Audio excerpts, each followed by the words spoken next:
فقد قال الله عز وجل بسم الله الرحمن الرحيم والفجر وليال عشر والشفع والوتر۔ محترم بزرگوں، نوجوان دینی بھائیوں،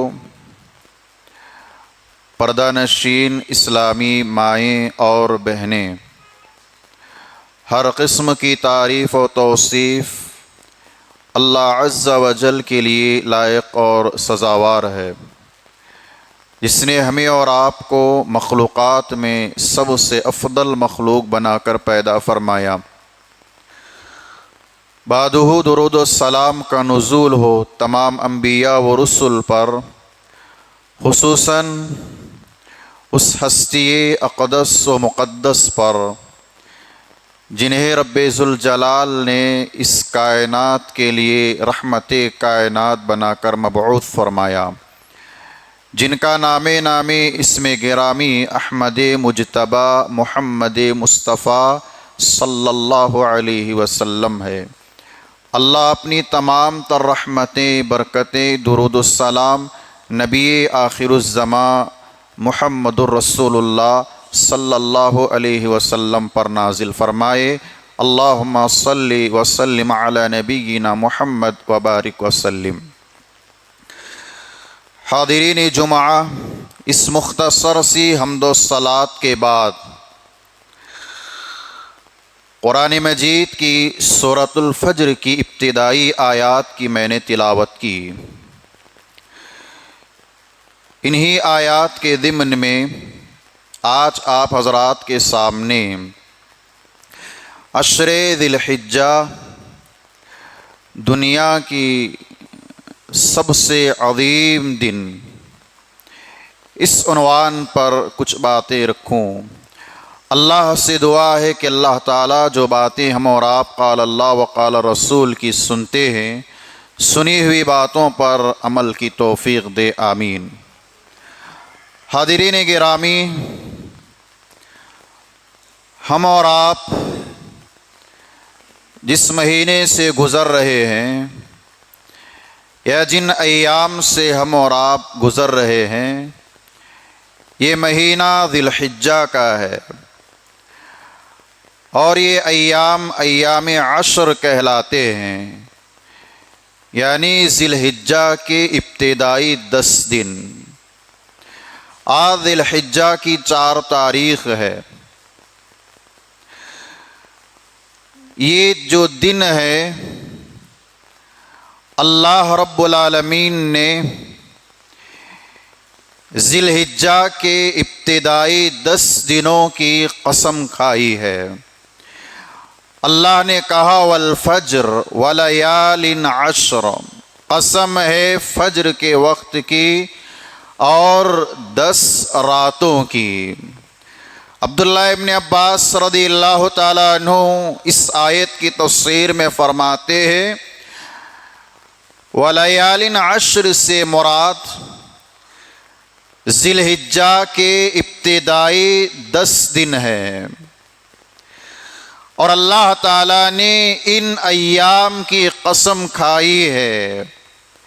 ہم اور آپ جانتے ہیں کہ اللہ رب العالمین جو خالق کائنات، مالک ارض و سما ہے، جب وہ کسی چیز کی قسم کھاتا ہے تو اس کی قدر، اس کی منزلت، اس کی اہمیت، اس کا مقام و مرتبہ اللہ کے نزدیک بہت بڑا ہوتا ہے، اور اللہ تعالیٰ کسی بھی معمولی چیز کی قسم نہیں کھاتا۔ اللہ تعالیٰ نے ان 10 دنوں کی قسم کھائی ہے تو سوچیں کہ اللہ کے نزدیک ان 10 دنوں کی کتنی اہمیت ہے، کتنی فضیلتوں والے یہ 10 دن ہیں۔ عشر ذی الحجہ جب بھی کہا جائے تو ذی الحجہ کے ابتدائی 10 دن اس سے مراد ہوتے ہیں، اور اللہ تعالیٰ نے ان ایام کا خاص طور پر اپنے کلام میں تذکرہ فرمایا، وَاذْكُرُوا اللَّهَ فِي أَيَّامٍ مَّعْلُومَاتٍ وقال ابن عباس ایام المعلومات یعنی ایام العشر۔ ان 10 دنوں میں اللہ تعالی نے ہمیں اللہ کا کثرت سے ذکر کرنے کا حکم دیا ہے۔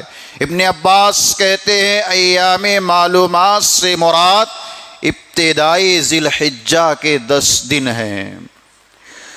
محترم حضرات، اللہ رب العالمین نے ان 10 دنوں کی قسم کھائی ہے، اور یہ جو 10 دن جو آ رہے ہیں یہ ذی الحجہ کے 10 دن ہیں، اور اللہ رب العالمین نے ان 10 دنوں کو جو رکھا ہے وہ اشہر الحرم یعنی حرمت والے مہینوں میں سے رکھا ہے، جن کا تذکرہ اللہ تعالیٰ نے اپنے کلام میں یوں فرمایا ان عدت الشہور عند اللہ 12 شہرا فی کتاب اللہ یوم خلق السماوات والارض، کہ اللہ رب العالمین نے مہینوں کی جو گنتی 12 ہے کتاب اللہ میں بیان فرمائی، اس وقت سے جب سے اللہ نے آسمان و زمین کی تخلیق فرمائی۔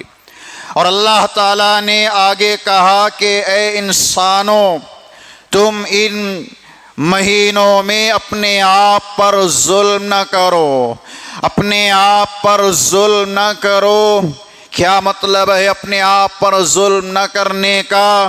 کہ ایک انسان اپنے آپ کو گناہوں سے بچا کر رکھے، خاص کر کے ان 4 مہینوں میں۔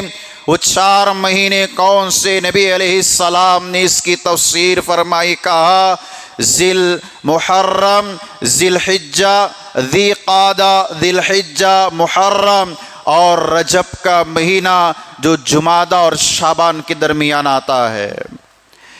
ان مہینوں میں اللہ تعالیٰ نے خاص طور پر ہم سے فرمایا کہ تم اپنے آپ پر ظلم نہ کرو، گناہوں کا ارتکاب نہ کرو، معاصی و سیئات کا ارتکاب نہ کرو، اللہ کی نافرمانی نہ کرو۔ ان 3 مہینوں کو اللہ تعالیٰ نے پے در پے حرام کیوں قرار دیا؟ مفسرین بیان کرتے ہیں کہ حجاج کرام جب سفر حج پر روانہ ہونا ہو تو انہیں ذی قعدہ سے حج کا سفر شروع کرنا ہوتا ہے۔ ذی القعدہ میں سفر حج کے لیے نکلتے ہیں، ذی الحجہ میں سفر حج کے ارکان ادا کرتے ہیں، ذی الحجہ کے مہینے کے بعد محرم کا مہینہ واپس مسلمان حج سے لوٹتے ہیں۔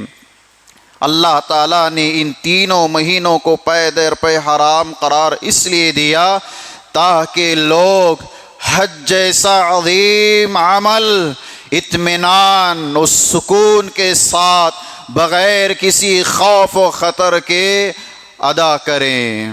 اور رجب کا مہینہ اللہ نے کیوں حرام کیا؟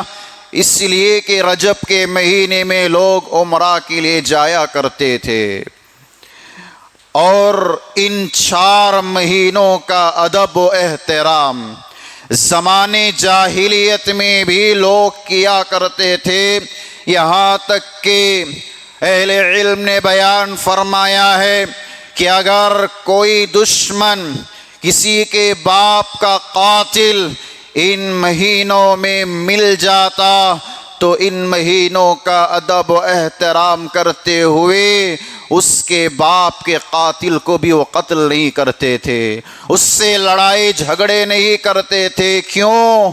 وہ بھی ان مہینوں کی قدر کرتے، ان کا ادب و احترام کرتے۔ میرے محترم بھائیوں، اللہ رب العالمین نے ہمیں یہ حکم دیا ہے کہ ان 4 مہینوں کا ادب و احترام کرو، اور جس مہینے سے ہم گزر رہے ہیں یہ مہینہ ذی الحجہ کا اشہر الحرم میں سے ہے، یعنی حرمت والے مہینوں میں سے ایک مہینہ ہے۔ میرے محترم بھائیوں، یہ جو 10 دن ہیں یہ بڑے ہی عظیم 10 دن ہیں۔ سال کے 365 دنوں میں یہ 10 دن اللہ کے نزدیک سب سے عظیم دن، سب سے افضل اور سب سے محبوب دن یہ 10 دن ہے میرے بھائیوں۔ اللہ کے نبی علیہ السلام نے کہا افضل ایام الدنیا، کہ دنیا کے افضل ترین دن ایام العشر ہے، یعنی ذی الحجہ کے ابتدائی 10 دن۔ میرے بھائیوں یہ جو 10 دن ہیں ان 10 دنوں کو اللہ تعالی نے اتنی فضیلت، اتنا مقام، اتنی عظمت آخر کیوں دی ہے؟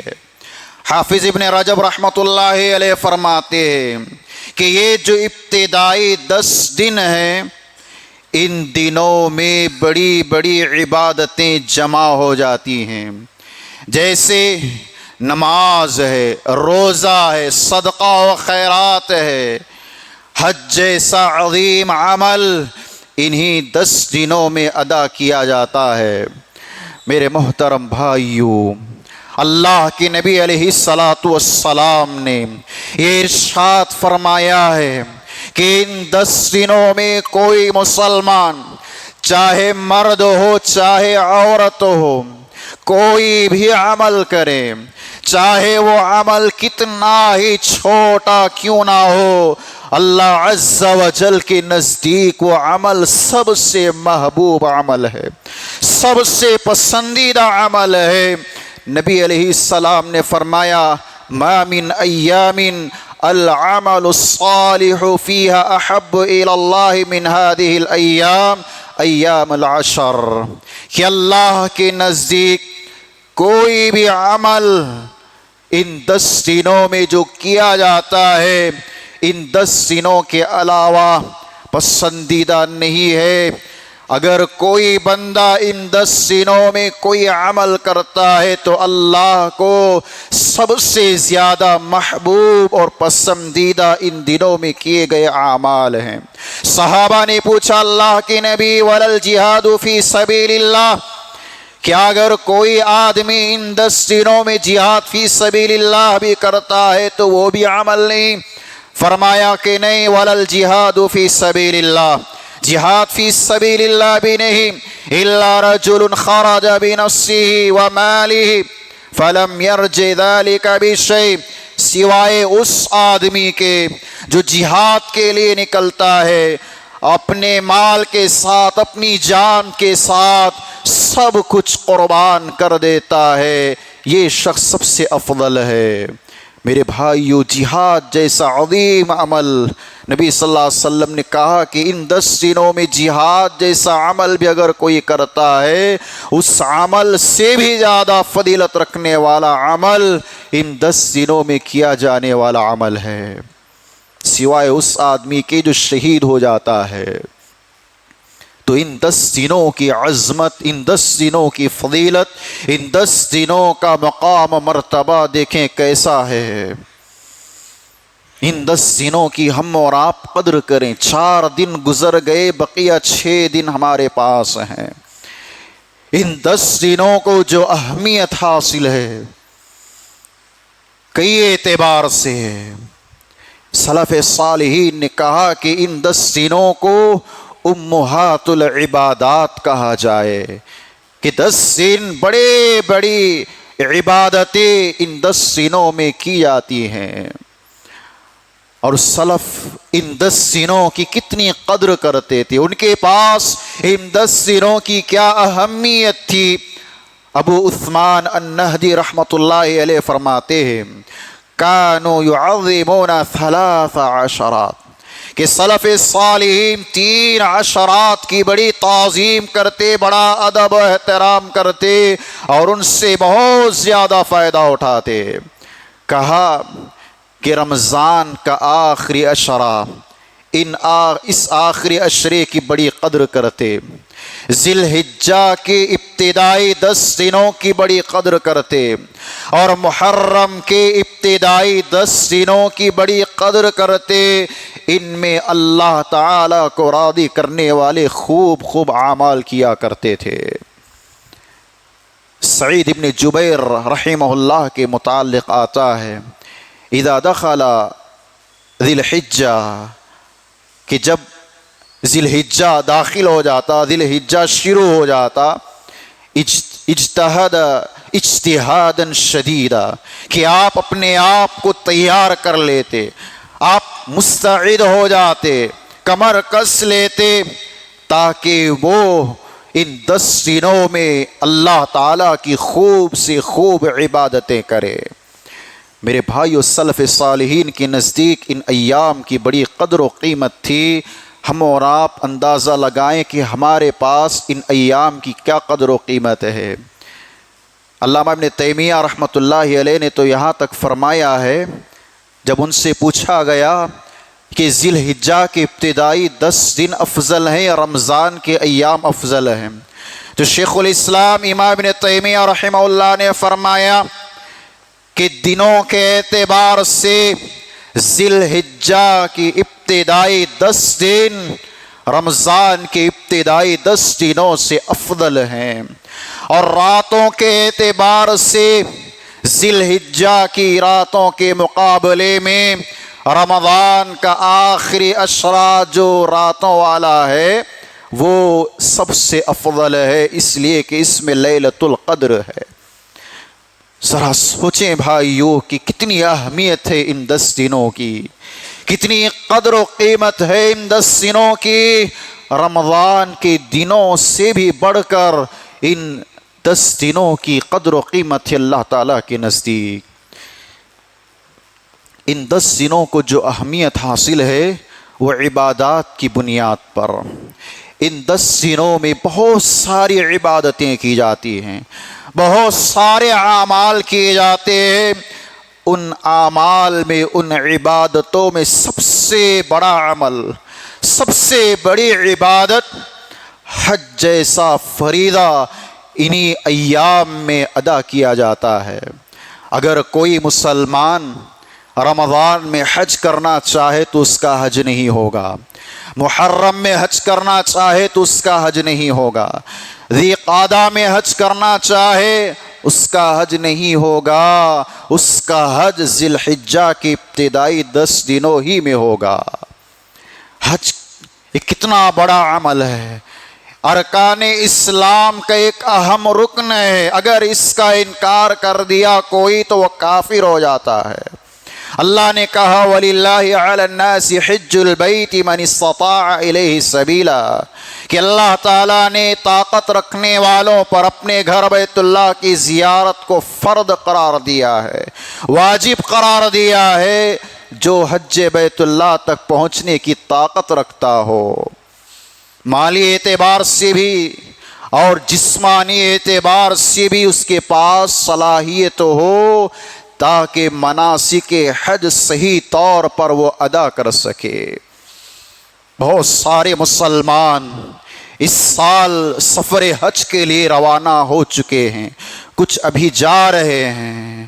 دعا کریں کہ اللہ تعالیٰ ان کے حج کو قبول فرمائے، اور ہمیں بھی اپنی زندگی میں ایک مرتبہ صحیح اللہ حج جیسا عظیم فریضہ ادا کرنے کی اللہ توفیق دے، آمین۔ محترم حضرات، حج یہ ایسا عظیم عمل ہے، یہی عمل ان 10 دنوں میں ادا کیا جاتا ہے۔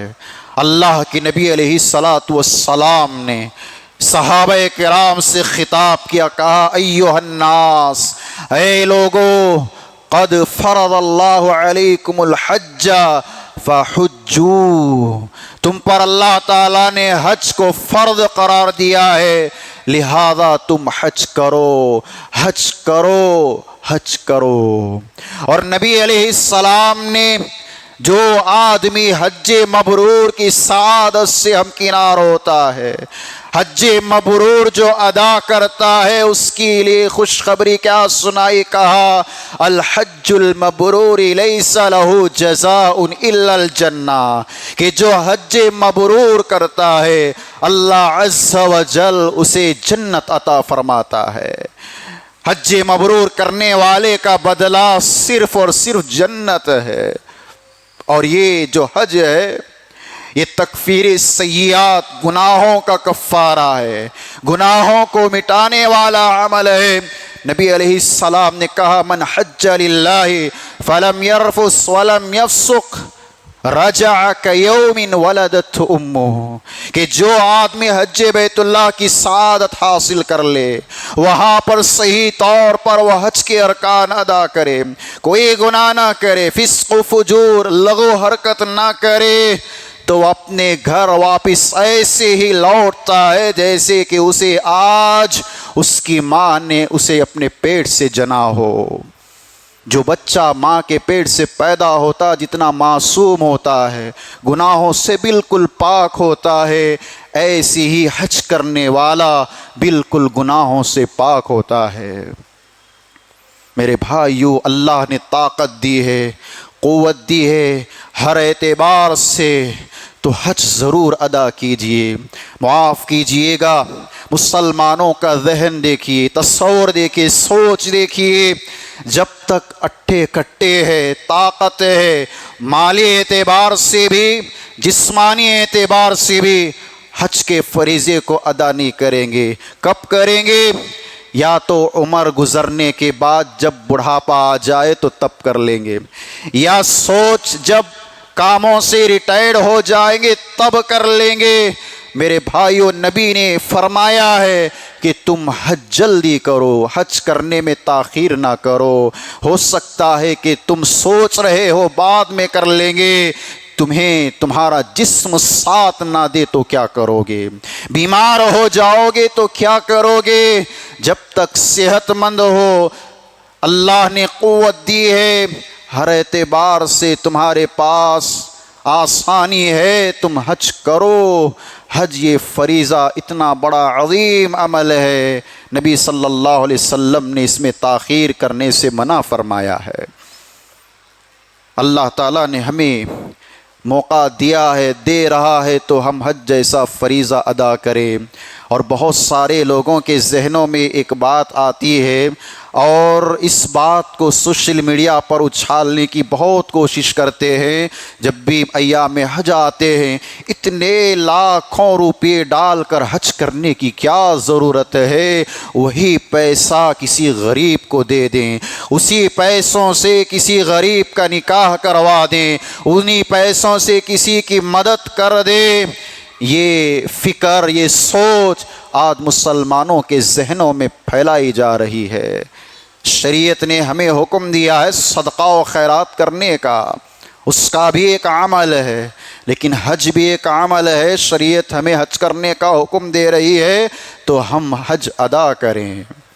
میرے محترم بھائیو، یہ جو 10 دن ہے، انہی 10 دنوں میں حج بیت اللہ، حج کے جو ارکان ہیں وہ ادا کیے جاتے ہیں۔ اور اگر دیکھیں ان 10 دنوں کی اہمیت، فضیلت، ان 10 دنوں میں عرفے کا دن آتا ہے۔ عرفے کا دن 9 ذی الحجہ کو آتا ہے۔ سلف صالحین نے یہاں تک فرمایا کہ اگر اللہ تعالیٰ صرف عرفے کی فضیلت رکھتا، عرفے کے دن کو ہی خاص کر دیتا تو یہ کافی ہو جاتا۔ 10 دنوں کے ساتھ ساتھ اللہ تعالیٰ نے عرفے کو بھی ذکر فرمایا ہے، اور عرفے کی فضیلت ان 10 دنوں میں سب سے عظیم ہے۔ اللہ تعالیٰ نے عرفے کے دن کی قسم کھائی ہے، وَالسَّمَاءِ ذَاتِ الْبُرُوجِ وَالْيَوْمِ الْمَوْعُودِ وَشَاهِدٍ وَمَشْهُودٍ۔ یوم الموعود سے مراد یوم القیامہ، قیامت کا دن۔ شاہد سے مراد یوم الجمعہ، جمعہ کا دن۔ والمشہود سے مراد عرفے کا دن ہے۔ اور عبداللہ ابن عباس رضی اللہ تعالیٰ عنہ کہتے ہیں والشفع والوتر، شفع سے مراد قربانی کا دن ہے، وتر سے مراد یوم عرفہ، عرفے کا دن ہے۔ میرے بھائیو، یہ عرفے کا دن کتنا عظیم دن ہے۔ یہاں پر ایک بات کی وضاحت بھی میں کر دوں، ہم اور آپ ہماری اپنی رویت کے حساب سے تاریخ متعین کریں۔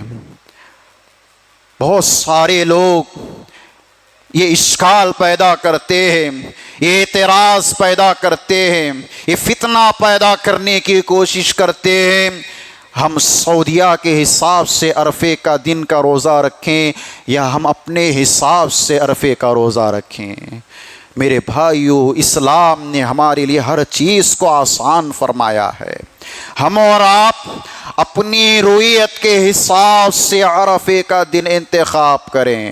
10 ذی الحجہ کو یوم النحر ہے، اس سے قبل جو 9 ذی الحجہ ہے وہ عرفے کا دن ہے۔ حاجی حج کرنے والے عرفے کے دن وقوف کرتے ہیں، وہ ان کے لیے عرفے کا دن ہے، لیکن ہمارے لیے عرفے کا دن جب ہماری رویت کے حساب سے 9 تاریخ ذی الحجہ کی آئے گی تو یہ ہمارے لیے عرفے کا دن ہے۔ اس بات کو ذہن میں رکھ لیں۔ سوشل میڈیا کا دور ہے، کتنا بھی دور آدمی کیوں نہ ہو، ہزاروں کلومیٹر وہاں کی خبر لمحے لمحے میں معلوم ہو جاتی ہے۔ لیکن نبی صلی اللہ علیہ وسلم کے زمانے میں بھی دیکھیں، مدینہ کے رہنے والے مسلمان عرفے کا دن کب منتخب کرتے، مکہ میں رہنے والے عرفے کا دن کب منتخب کرتے۔ رویت کے حساب سے چاند جہاں جیسے نظر آئے گا اس حساب سے لوگ رویت کا اعتبار کرتے ہوئے عرفے کا دن منتخب کرتے۔ ہم بھی ہمارے یہاں چاند جب نظر آیا اس حساب سے 9 ذی الحجہ جس دن آئے گا اس دن عرفے کا دن منتخب کریں۔ میرے بھائیو، عرفے کا دن بڑا فضیلتوں والا ہے، بڑی عظمتوں والا، اس دن کی قدر کریں، اس دن کی قدر کریں۔ اللہ رب العزت نے اس دن دین کی تکمیل فرمائی ہے۔ شریعت نے جو نبی علیہ السلام پر اللہ نے نازل فرمایا ہے، شریعت کو اللہ نے اسی دن تکمیل فرمائی ہے، مکمل کیا ہے۔ یہودیوں میں سے ایک یہودی نے حضرت عمر بن خطاب رضی اللہ تعالیٰ عنہ سے پوچھا، یا امیر المؤمنین، آیت فی کتابکم تقرؤونها لو علینا معشر الیہود نزلت لاتخذنا عیدا۔ اے امیر المؤمنین، اللہ نے تمہاری کتاب میں ایک ایسی آیت نازل فرمائی ہے، اگر ہم یہودیوں پر اس آیت کو نازل فرما دیتا تو ہم اس دن کو عید کا دن منا لیتے، اس دن عید کرتے۔ حضرت عمر بن خطاب نے پوچھا، ای آیا، وہ کون سی آیت ہے؟ تو اس یہودی نے پڑھ کر سنایا، اليوم اکملت لکم دینکم واتممت علیکم نعمتی ورضیت لکم الاسلام دینا۔ اس آیت میں اللہ تعالیٰ نے دین کی تکمیل کا ذکر فرمایا ہے اور اسلام کو بطور دین کے راضی ہونے کی بات کہی ہے۔ حضرت عمر بن خطاب نے کہا، قد عرفنا اليوم والمکان، تحقیق کہ ہم اس دن کو جانتے ہیں، اس مقام کو بھی جانتے ہیں جس دن جس مقام پر اللہ نے اس آیت کریمہ کو نازل فرمائی۔ یہ آیت کریمہ عرفے کے دن نازل ہوئی اور وہ دن جمعہ کا دن تھا۔ اسی دن اللہ رب العزت نے دین کو مکمل کیا، دین اسلام کی تکمیل فرمائی۔ میرے بھائیو، یہ عرفے کا دن ہے، اس دن کی بڑی عظمت ہے۔ نبی علیہ السلام نے جو حاجی حج کرنے کے لیے جاتے ہیں، ہر حاجی کو میدان عرفات میں وقوف کرنا ضروری ہے۔ اللہ کے نبی نے کہا الحج عرفہ، کہ عرفے کا نام ہی حج ہے۔ اگر کوئی حاجی عرفات کے میدان سے دور رہتا ہے تو اس کا حج نہیں ہوگا۔ ہر حاجی کو، وہ کتنا بھی بیمار کیوں نہ ہو، عرفات کے میدان میں وقوف کرنا اس کے لیے ضروری ہے۔ میرے بھائیو، یہ عرفے کا دن ہے، یہ ایسا دن ہے، اس دن اللہ عز و جل کثرت سے اپنے بندوں کو جہنم سے آزاد کر دیتا ہے۔ جہنم سے کثرت سے اللہ تعالیٰ اپنے بندوں کو آزاد کرتا ہے۔ نبی علیہ السلام نے فرمایا ما من یوم ان یعتق اللہ فیہ عبدا من النار من یوم عرفہ، کہ اللہ عز و جل سب سے زیادہ اپنے بندوں کو جہنم سے آزاد کرتا ہے تو عرفے کے دن ہی۔ اس حدیث کی شرح میں حافظ ابن رجب رحمہ اللہ فرماتے ہیں کہ یہ صرف وقوف عرفہ کرنے والوں ہی کے لیے نہیں ہے، بلکہ دنیا کے کسی بھی کونے میں مسلمان کیوں نہ بستے ہوں، کسی بھی کونے میں مسلمان کیوں نہ رہتے ہوں، اگر وہ صحیح طور پر اس دن کی قدر کرے، اس سے فائدہ اٹھائے، اللہ انہیں بھی جہنم سے آزاد کرے گا۔ اللہ سے دعا کرے کہ رب العزت ہم تمام مسلمانوں کو جہنم سے آزاد کرے۔ میرے محترم بھائیو، یہ عرفے کا دن ہے، اور اللہ کے نبی علیہ الصلاۃ والسلام عرفات کے میدان میں جو حاجی وقوف کرتے ہیں ان کے بارے میں فرمایا، رب العالمین اعلان کرتا ہے، فرشتوں کے سامنے کہتا ہے، اے فرشتوں دیکھو، اے فرشتوں دیکھو، انظروا الی عبادی جاؤنی شعثا غبرا، اے فرشتوں دیکھو میرے بندے کپڑے پراگندہ، غبار آلود، بال بکھرے ہوئے میرے سامنے کیسے جمع ہو کر کھڑے ہوئے ہیں۔ اللہ رب العالمین وقوف عرفہ کرنے والوں کی مغفرت کا اعلان کرتا ہے، اللہ تعالیٰ ان کے گناہوں کی معافی کا پروانہ انہیں عطا کرتا ہے جو عرفہ میں وقوف کرتے ہیں۔ یہ عرفے کے دن کی فضیلت ہے میرے بھائیو۔ ہم اور آپ اس عرفے کے دن کی قدر اور منزلت کو سمجھیں۔ نبی صلی اللہ علیہ وسلم نے ہمیں اس عرفے کے دن روزہ رکھنے کا حکم دیا ہے۔ نبی صلی اللہ علیہ وسلم کی ازواج میں سے بعض بیویاں، سنن کی روایت ہے، فرماتی ہیں کہ نبی صلی اللہ علیہ وسلم کان یصوم 9 ذی الحجہ، کہ نبی صلی اللہ علیہ وسلم عشر ذی الحجہ کی ابتدائی 9 دن روزے رکھا کرتے تھے۔ یہ نفلی روزے ہیں، اگر کوئی رکھتا ہے تو اس کے لیے بہتر ہے۔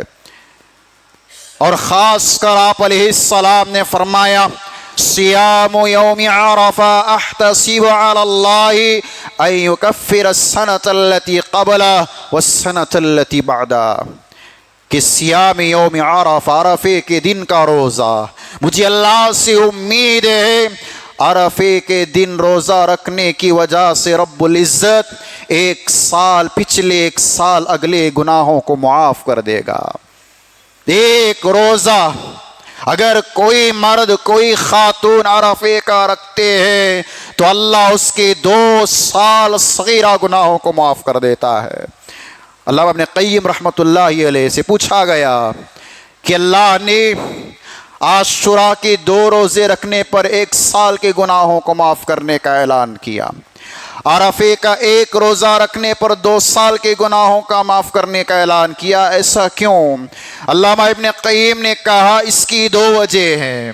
ایک وجہ تو یہ عرفے کا جو دن آتا ہے وہ حرمت والے مہینوں میں سے ہے، اس کا پہلا مہینہ بھی حرمت والا، اس کا بعد والا مہینہ بھی حرمت والا، اور دوسری وجہ یہ ہمارے نبی صلی اللہ علیہ وسلم کی خصوصیت ہے، ہماری شریعت کی خصوصیت ہے بالمقابل عاشوراء کے روزے کے، اسی لیے اللہ تعالیٰ عرفے کے 1 روزے پر 2 سال کے گناہوں کو معاف کر دیتا ہے۔ میرے محترم بھائیو، یہ عرفے کا دن ہے، اس دن کی قدر کرے، اس دن روزہ رکھنے کا ہم اور آپ اہتمام کریں۔ اسی طرح ہم دیکھیں ان 10 دنوں کو جو اہمیت حاصل ہے عبادات کی وجہ سے، عبادات کی بنیاد پر، ان عبادات میں ایک دن ہے یوم النحر، قربانی کا دن پیارے نبی علیہ السلام نے فرمایا اعظم الایام عند اللہ تبارک و تعالی یوم النحر ثم یوم القر، کہ سب سے عظیم دنوں میں اللہ کے نزدیک اگر کوئی ہے تو وہ یوم النحر ہے، یعنی قربانی کا دن، پھر اس کے بعد آنے والے ایام تشریق ہیں۔ یہ اللہ کے نزدیک سب سے عظیم دن قربانی کا دن۔ اس دن ہر مسلمان قربانی کرتا ہے، چاہے وہ اونٹ کی شکل میں ہو، گائے کی شکل میں ہو، دمبے کی شکل میں ہو، بقرے کی شکل میں ہو، کسی نہ کسی شکل میں مسلمان قربانی کرتا ہے۔ اور قربانی یہ بڑا عمل ہے میرے بھائیوں، یہ عظیم عمل ہے۔ نبی علیہ السلام کی احادیثوں پر غور کریں، آپ علیہ السلام نے تاکیداً ہمیں حکم دیا ہے کہ تم قربانی کرو، قربانی کرو۔ نبی علیہ السلام نے یہاں تک فرمایا کہ ہر گھر والے کے لیے ہر سال قربانی کرنا چاہیے۔ اور نبی علیہ السلام نے ایک وعید ایسی سنائی، کہا من وجد سعہ ولم یضحی فلا یقربن مصلانا، جس سے اللہ نے طاقت دی ہے، قوت دی ہے، قربانی وہ کر سکتا ہے لیکن قربانی نہیں کرتا تو ایسا مسلمان ہمارے عیدگاہ کو نہ آئے، ایسا مسلمان ہمارے مصلی کو نہ آئے۔ کیوں؟ اللہ نے اسے طاقت دی ہے، قربانی کر سکتا ہے لیکن ایسی ہی نظر انداز کر دیا۔ اور نبی صلی اللہ علیہ وسلم دیکھیے، حجۃ الوداع کے موقع پر آپ نے 100 اونٹوں کی قربانی پیش کی، 100 اونٹ اللہ کی بارگاہ میں آپ نے قربان کیے۔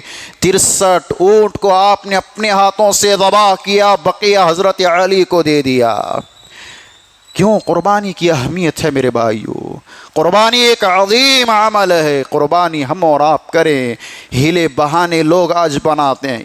شریعت نے کتنی آسانی رکھی ہے، مستقل طور پر ایک بکرا یا ایک گائے تم ذبح نہیں کر سکتے، مشترک طور پر تمہیں حصہ لینا ہے۔ اونٹ میں 10 حصے اللہ نے رکھے ہیں، تم ایک حصہ اپنا لے لو۔ گائے میں 7 حصے رکھے ہیں، ایک حصہ تم اپنا لے لو۔ یہاں تک سلف نے کہا کہ اگر کسی کو قرض لے کر قربانی کرنا پڑے تو اسے قرض لے کر بھی قربانی کرنا چاہیے۔ آج مسلمان ہیلے بہانے بناتے ہیں۔ کیا ایک مسلمان سال میں ایک مرتبہ آنے والی قربانی 5 سے 6 ہزار، 6 سے 7 ہزار جمع کر کے وہ اللہ کی راہ میں قربانی نہیں پیش کر سکتا؟ ویسے تو فضولیات ہمارے بہت ہیں، بیکار کاموں میں، بیکار چیزوں میں ہم ایک خطیر رقم پیسہ خرچ کرتے ہیں۔ جب بات آتی ہے ان اعمال کی، ان عبادات کی، اللہ کی راہ میں دینے کی، تو مسلمانوں کے دلوں میں ہیلے بہانے پیدا ہوتے ہیں۔ ہمیں اتنے لوگوں کو دینا ہے، ہمارا اتنا قرض ہے، ہم اس کے تلے دبے ہوئے ہیں، فلاں بہانے لوگ بناتے ہیں۔ میرے بھائیو، قربانی ایک مستقل عمل ہے، اس قربانی کو ہم اور آپ ضرور انجام دیں۔ قربانی کی اہمیت بھی دیکھیے، نبی صلی اللہ علیہ وسلم اپنی زندگی کے آخری ایام میں 100 اونٹوں کو قربان کیا ہے۔ تو قربانی کریں تو یہ جو 10 دن ہیں، ان 10 دنوں کی اہمیت بڑی ہے میرے بھائیو۔ ان 10 دنوں کی قدر کریں، جتنا ہو سکے ان 10 دنوں میں اللہ کے لیے اعمال کرنے کی کوشش کریں۔ جہاں ہم فرائض نمازوں کا اہتمام کرتے ہیں، سنن و نوافل کا بھی اہتمام کریں۔ خوب سے خوب ان 10 دنوں میں صدقہ و خیرات کرتے رہیں، خوب سے خوب ان دنوں میں اعمال صالحہ کرتے رہیں، اور تکبیرات ان دنوں میں ہم اور آپ پڑھتے رہیں۔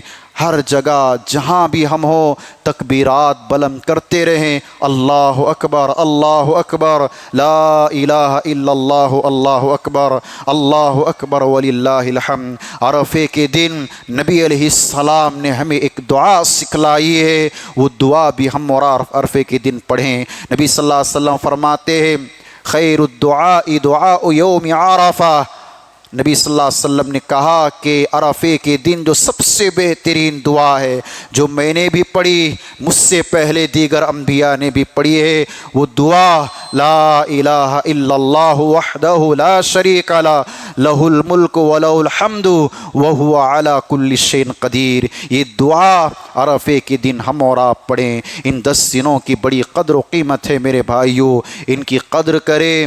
جتنے دن ہمارے پاس باقی ہیں ان ایام میں زیادہ سے زیادہ اچھے اعمال کر کے اللہ کو راضی کرنے کی کوشش کریں، تاکہ اللہ رب العزت ہمیں بھی عرفے کے دن جہنم سے آزاد کرے۔ اللہ عز و جل سے دعا ہے کہ باری الہ ہمیں اور آپ کو جو باتیں قال اللہ وقال رسول کی معلوم کیے ہیں، اللہ ان باتوں پر عمل کی توفیق دے۔ اللہ تعالیٰ ان 10 دنوں کی قدر کرنے کی توفیق دے، زیادہ سے زیادہ ان 10 دنوں میں اعمال کرنے کے اللہ توفیق دے۔ اللہ تعالیٰ جو لوگ حج بیت اللہ کا سفر کیے ہوئے ہیں اللہ ان کے حج کو مبرور بنائے، اللہ ان کے حج کو مقبول بنائے، اللہ ان کے سفر کو آسان فرمائے۔ جو مسلمان بھی دل میں ارادہ رکھے ہوئے ہیں اللہ زندگی میں ایک بار حج بیت اللہ کی زیارت نصیب فرمائے۔ اللہ تعالیٰ آنے والا قربانی کا دن امن و امان کے ساتھ ہمیں عطا فرمانا، امن و سلامتی کے ساتھ ہمیں عطا فرمانا، ہر طرح کی خوشی ہم مسلمانوں کو عطا فرمانا۔ اللہ تعالیٰ جو لوگ قربانی کر رہے ہیں اخلاص کے ساتھ قربانی کرنے کی اللہ توفیق دے۔ جو لوگ قربانی نہیں کر رہے ہیں، ابھی ارادہ نہیں بنائے ہیں، اللہ انہیں بھی اس بات کی توفیق دے کہ وہ بھی یوم النحر کے دن قربانی کرے۔ اللہ ہماری قربانیوں کو قبول فرما، اللہ ہماری دیگر عبادات کو قبول فرما۔ اللہ ہمیں جب تک دنیا میں زندہ رکھنا ایمان پر، اسلام پر، جب ہمارا خاتمہ فرمانا ایمان بالخیر پر فرمانا۔ آمین یا رب العالمین۔ وما علینا الا البلاغ المبین۔